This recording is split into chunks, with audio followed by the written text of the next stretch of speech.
Next, we turn to the drama that has Washington tied up in knots, the battle over raising the debt ceiling. No White House meetings this weekend as the president and congressional Republicans retreated to their respective corners. But behind the scenes, furious strategizing is afoot in a bid to stave off economic catastrophe. This morning, there are reports of a resurrected grand bargain. So is a breakthrough on the horizon? Joining me now, a man at the heart of these tense negotiations, White House Budget Director Jack Lew. Thank you for joining me. Good to be here, Christiane. How worried should the American people be? Is the country going to default? Is a deal at hand? I do not believe that responsible leaders in Washington will force this to default. I think that all the leaders of Congress and the President have acknowledged that we must raise the debt limit, and the question is how.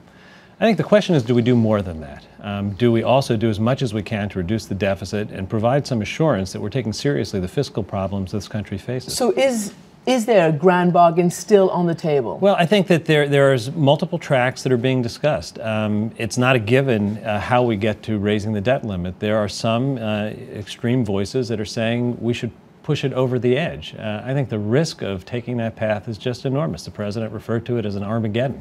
It would mean higher interest rates, which are a tax on all Americans. It would undermine our standing in the world, and it could have a cloud for a long time over the United States.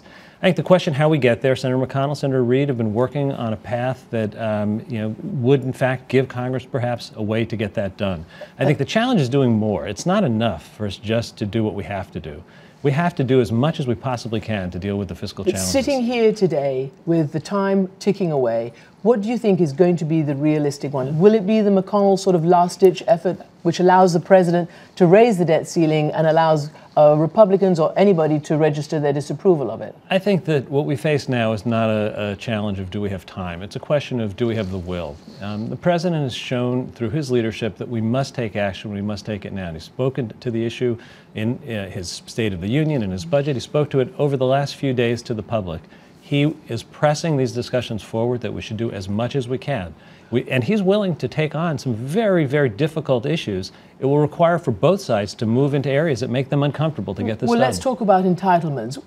The Democrats, you've heard Nancy Pelosi, you've heard Senator Reid talk about not touching entitlements. Is that just a public posture, or will that be part of a deal? I think it's very, very hard for Democrats to make these changes in entitlement programs, and for good reason. They have an effect on people that's really very significant. We are concerned first and foremost about the stability of Medicare as a system to provide for the medical needs of our elderly. It does contribute to the problems we face in terms of rising costs over the years.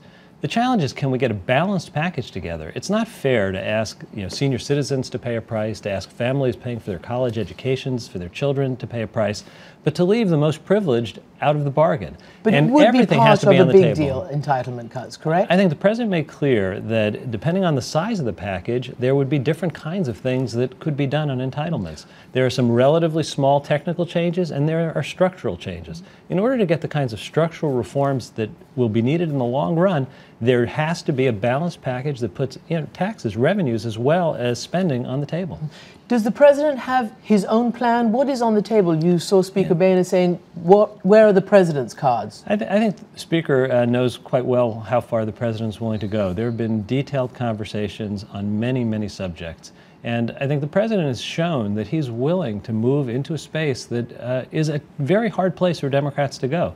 And the challenge is, can we find a place where there will be some kind of fairness and balance? And leadership takes partnership as well. The president's shown a willingness to go there. We need a partner to work with. If it gets down to that, would the president, as Representative Cantor suggests, do a one-year extension to save the country from going into default? The president's been very clear on that subject. It would be a very unacceptable outcome to have. But would he do it if it He's was... made clear that he will not. That's he will still not his position. have this debate over should we raise the national debt a year from now. It would be a bad thing for the economy and a bad thing for the country. So to be clear, the country could be pushed into default then? The country, I do not believe the country will be pushed into default. I think Congress knows what it has to do.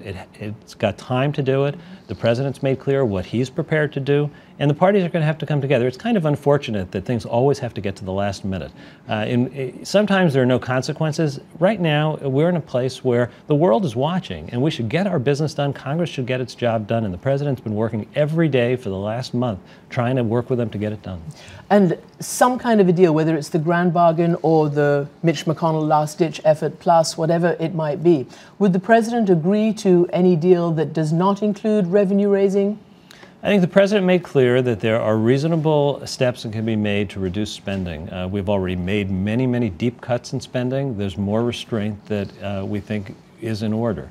He's made it clear that for a big deal, there will have to be balance between revenue and spending. The question is, how much can we get done? And the President's view is clear. We should get as much done as we possibly can to give assurance to the market and to the American people that we've got our fiscal house in order. So, if you had to predict right now, what would be the deal that will get done to avoid this deadline, this potential catastrophe, as you're calling it? So I think the minimum is, I believe the debt will be extended. I think notwithstanding the voices of a few who are willing to play with Armageddon, responsible leaders in Washington are not. Our efforts over these next days will be to, in addition to that, do as much as we possibly can to make the tough decisions. This is a question of leaders coming together and saying we're going to do hard things on both sides. And the time is now, as the President said. If not now, when?